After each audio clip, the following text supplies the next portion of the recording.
Olá, amigos, tudo bem? Hoje eu quero aqui compartilhar com você um pouco sobre a palavra de Deus. Além dos estudos que eu estou colocando aí no canal, mas atendendo a pedidos de algumas pessoas, eu quero compartilhar um pouco com você sobre o Evangelho. E eu quero abordar com você 3 pilares que eu acredito que sejam pilares centrais da fé. E eu desejo que Deus abençoe você através dessa pequena pregação que eu vou fazer aqui agora. O tema são 3 pilares para a sua salvação. Quais são? Fé, esperança e amor. Hebreus 10, versículo 16, diz assim: Esta é a aliança que farei com eles depois daqueles dias, diz o Senhor. Imprimirei minhas leis no coração deles e as escreverei sobre a sua mente. Acrescenta: também dos seus pecados e das suas iniquidades jamais me lembrarei. Ora, onde há remissão de pecados, não existe mais necessidade de sacrifício pelo pecado. Portanto, meus irmãos, tendo ousadia para entrar no santuário pelo sangue de Jesus, pelo novo e vivo caminho que ele nos abriu por meio do véu, isto é, pela sua carne, e tendo um grande sacerdote sobre a casa de Deus, aproximemo-nos com coração sincero e plena certeza de fé, tendo o coração purificado de má consciência e o corpo lavado com água limpa. Meu irmão, eu desejo que Deus te dê os 3 pilares. Fé, esperança e amor. Para que a fé, a esperança e o amor garanta a você a salvação em Cristo Jesus. Quando se fala em salvação, se fala no ápice da obra de Cristo, uma vez que ele derramou na cruz do Calvário o seu sangue, como Hebreus diz aqui, para que a gente tivesse um novo e vivo caminho. E a partir disso tivéssemos uma vida abundante através dele e do seu sacrifício, que foi um sacrifício salvífico. E tudo isso aconteceu por bondade e misericórdia de Deus, que desde antes da fundação do mundo deu a Cristo para nós. Porque Pedro vai falar, ele é o sacrifício vivo dado antes da fundação do mundo. Com efeito, antes da fundação do mundo. Então, meu irmão, se encha desses 3 pilares: fé, esperança e amor. A questão é que muitos cristãos sinceros e com temor de Deus em suas vidas possuem alguns receios sobre o fato de serem ou não serem salvos, ou têm medo. E o perfeito amor, meu irmão, vai lançar fora todo medo. Então não tenha esse medo. Tenha sim a esperança, a fé dentro de você, para que você saiba que você tem um Deus que te ama, a despeito das dificuldades, a despeito das lutas que você atravessa. Entende? Sabendo que a salvação não vem de nós mesmos. A salvação vem do Senhor. Ele fez essa obra para nós. Ele deu a Cristo para que nós fôssemos salvos. O versículo 16 diz que o sacrifício de Cristo é capaz de imprimir as leis do nosso Deus em nosso coração e escrever eles na nossa mente, como nós lemos em Hebreus 10. O versículo 16 fala isso, que Deus é capaz de imprimir as leis deles dentro de nós. E essa obra de salvação pertence única e exclusivamente a Cristo, não vem de nós mesmos. Efésios 2, versículo 8 ao 10 fala: porque pela graça vocês são salvos, mediante a fé. Isso não vem de vocês, é dom de Deus. Não vem de obras, para que ninguém se glorie, pois somos feituras suas, criados em Cristo Jesus para boas obras, a quais Deus de antemão preparou para que andássemos nelas. Então nós somos feituras de Deus, criados para andar nas obras que Ele de antemão preparou para que nós andássemos. Deus, quando te criou, meu irmão, Ele já tinha um plano para a tua vida. E às vezes você pode pensar, mas pastor, que situação é essa que eu estou atravessando? As portas às vezes não estão como deveriam estar, as portas não estão abertas, ou eu estou sem rumo, eu não sei o que fazer. Volte-se para a cruz. Volte-se para Jesus. Ele é o autor e consumador da tua fé. É nele que está a resposta. Não andeis ansiosos por coisa alguma, antes todas as vossas necessidades e súplicas estejam diante dele. Entende? Você é salvo pela sua fé e não por obras. As obras garantem que você é salvo, te dão o galardão, mas o que te salva é a fé. Elas servem para testificar, as obras servem para testificar a tua salvação. Tiago 2,17 diz assim: a fé sem obras é morta nela mesma. É morta onde? A fé sem obras é morta na fé. Uma pessoa salva automaticamente vai ter obras que acompanham essa salvação. Mas que tipo de obras são essas? As obras que os criados em Cristo Jesus, Ele mesmo já preparou. Como Ele mesmo disse: Ele nos fez para as boas obras, para que de antemão andássemos nelas. Então qualquer boa obra que você faça, você não faz por você mesmo. Você faz porque Deus preparou para que você fizesse. Consegue entender, irmão? É uma palavra de graça para a sua vida. Por quê? Porque a graça é o favor imerecido. E até as obras que nós fazemos porque Ele foi gracioso conosco. Se você possui fé em Cristo, logo você terá esperança. Lembra dos 3 pilares? Fé, esperança e amor. Logo você vai ter esperança. E essa esperança para a sua vida vai ser portadora de esperança para a vida de outros. Porque daquilo que a gente é cheio, a gente oferece para outros também. A boca fala do que o coração está cheio. Entende? Então, se o teu coração está cheio de fé, de esperança e de amor, a sua boca vai falar de fé, de esperança e de amor. Romanos 10:17 diz assim: consequentemente, a fé vem pelo ouvir, e ouvir da palavra de Deus, a mensagem. A mensagem é ouvida mediante a palavra de Deus. E Deus de antemão já deu essa mensagem de salvação. Quando Ele diz já no Velho Testamento: com amor eterno eu te amei, com benignidade eu te atraí. Entende? Mediante a fé você vai conseguir agradar a Deus e vai receber de Deus a sua recompensa pela sua fé. Hebreus 11:6 diz: ora, sem fé é impossível agradar a Deus, pois quem dele se aproxima precisa crer que Ele existe e que recompensa aqueles que o buscam. Então, meu irmão, enche o seu coração de fé e busque por Ele. Porque com a fé você vai conseguir realizar o impossível. O que parece aos olhos humanos que é impossível, para Deus é totalmente possível. Para Deus é totalmente possível. E como a própria palavra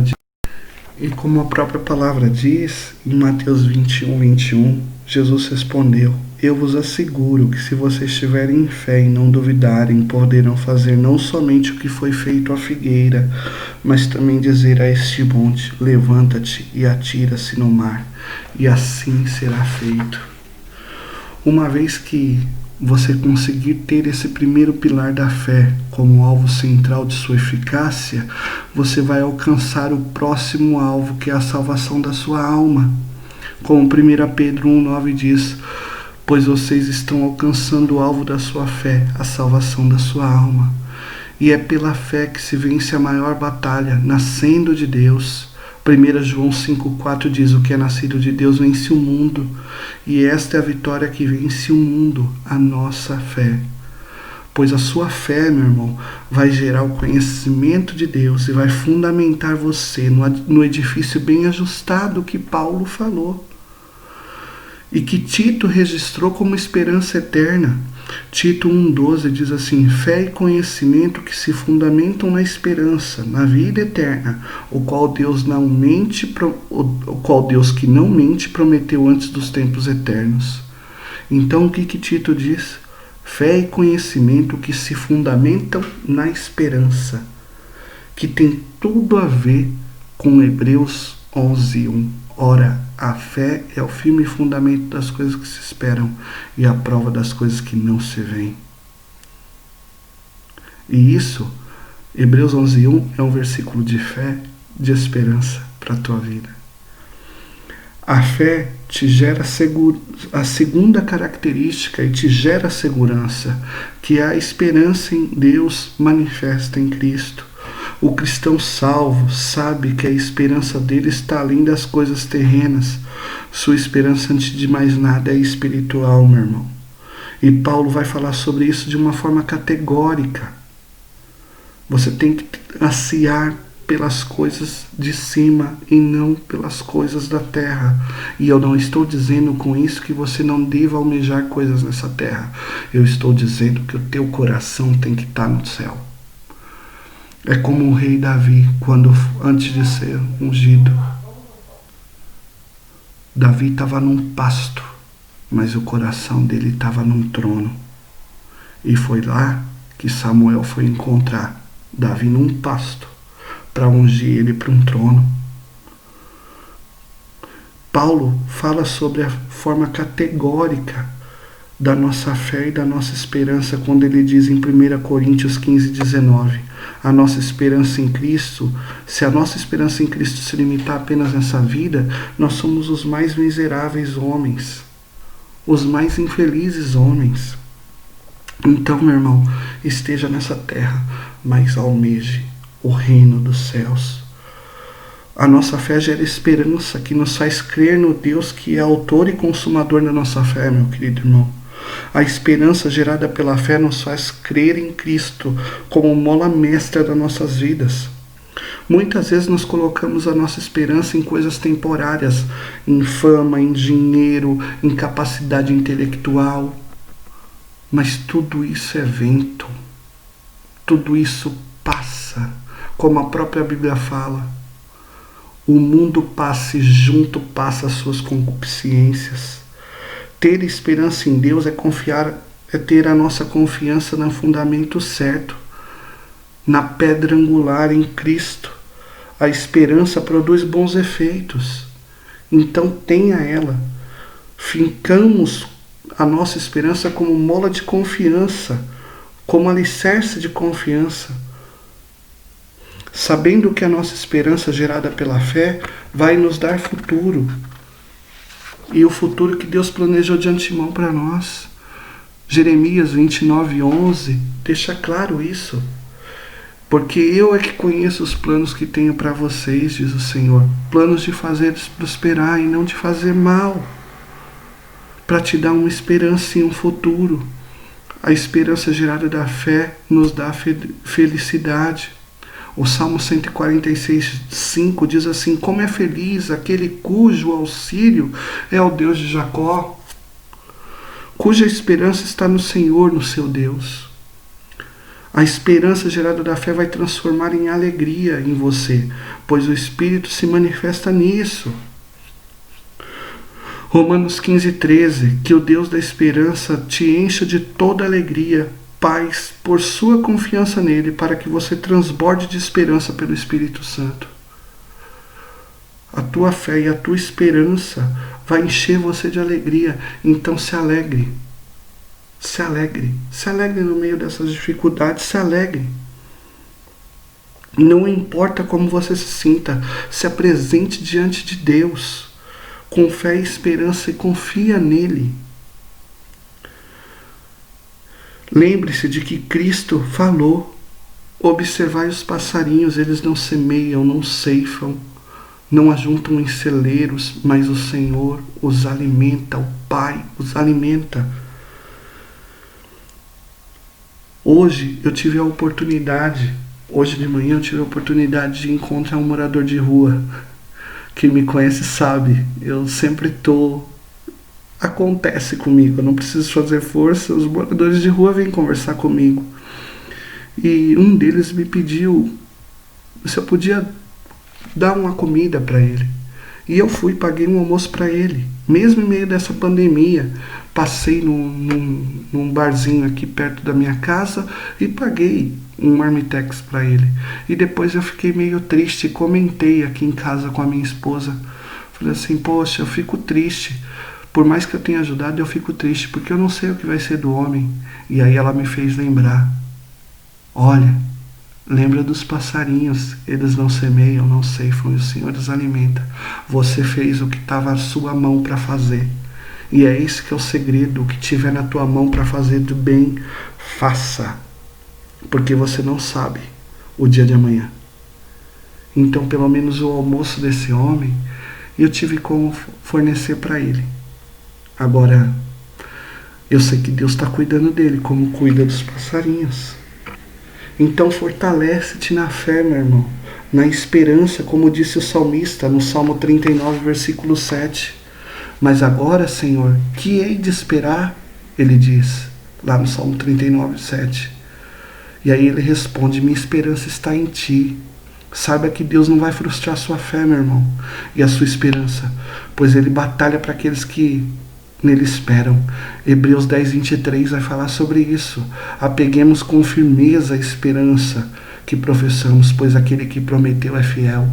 Aquela promessa que Deus tem para a tua vida, Ele vai cumprir. Com a sua fé e a sua esperança, então Deus fará de você muito mais, pois através disso vai vir o amor. E o amor é o dom gerado da fé e da esperança. Como disse Paulo, sem amor nada seria. Com a fé e a sua esperança, então nascerá o amor em você. Paulo ele vai dizer em 1 Coríntios que ele podia dar o corpo dele queimado, ele podia dar qualquer oferta, mas se ele não tivesse amor, nada seria. E lá no meio de 1 Coríntios 13 ele vai falar, o amor é paciente, o amor é bondoso, não inveja, não se vangloria, não se orgulha, não maltrata, não procura os seus interesses, não se ira facilmente, não guarda rancor. O amor não se alegra com a injustiça, mas se alegra com a verdade. Tudo sofre, tudo crê, tudo espera, tudo suporta. E no fim ele termina dizendo que o amor nunca acaba. Coloque o elo perfeito na sua vida, pois a fé e a esperança te colocará com a junção perfeita que é o amor. Colossenses 3,14. Acima de tudo, porém, revista-se de amor, que é o elo perfeito. Sabendo que Deus é amor, então quem conhece a Deus ama aquilo que Ele criou. E aí Paulo vai concluir em 1 Coríntios 13, ele fala, assim permanece agora esses três, a fé, a esperança e o amor, mas o amor é o maior deles. A fé e a esperança vai te levar para a sinceridade do agir em Deus. Como 1 Pedro 4,8, Pedro relata, sobretudo, amem sinceramente uns aos outros, porque o amor perdoa muitíssimos pecados. O amor cobre as transgressões. Às vezes a gente fica pensando, fulano fez isso para mim, ou fez aquilo para mim, e a gente pensa, eu vou perdoar quando ele me pedir perdão, mas tem gente que infelizmente nunca vai conseguir fazer isso. E não é porque ela é má, é porque simplesmente ela não vai conseguir, ela não tem essa habilidade, ou talvez até, vamos dizer, ela não tem essa grandeza de falar, olha, me perdoe, eu errei com você.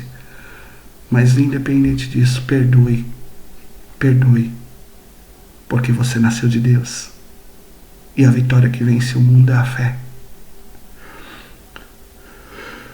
Pois Deus manifestou seu amor conosco quando nós éramos maus.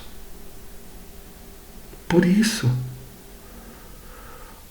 1 João 4, versículo 9 e 10 diz assim, Nisto se manifestou o amor de Deus por nós, em haver Deus enviado seu Filho unigênito ao mundo, para que vivêssemos por meio dele.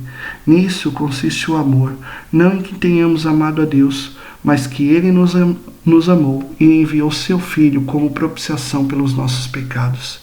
Deus fez isso por mim e por você, meu irmão. Então faça isso por outros, porque você é um pequeno Cristo. A palavra cristão é pequeno Cristo. E não poderia deixar de citar: viva a fé, a esperança e o amor, sabendo que o autor da fé, da esperança e do amor manifestou seu amor fisicamente por nós. Deus manifestou seu amor por nós, quando ele em João 3,16 diz: porque Deus amou o mundo de tal maneira que deu o seu Filho unigênito, para que todo aquele que nele crê não pereça, mas tenha a vida eterna. Então Deus amou e entregou Jesus para que eu e você pudéssemos nos encher do reino de Deus e com isso sermos salvos por ele. E eu gosto muito do versículo de João 3,17. Porque Deus não enviou o seu Filho ao mundo para que condenasse o mundo, mas para que o mundo fosse salvo por meio dele. Então, meu irmão, confie. Fé, esperança e amor. E que Deus abençoe você em nome de Jesus. Um bom fim de semana. E o dia que você assistir essa mensagem, que Deus fale profundamente ao teu coração. Fique com Deus. Um abraço e um beijo grande no teu coração. Tchau, tchau.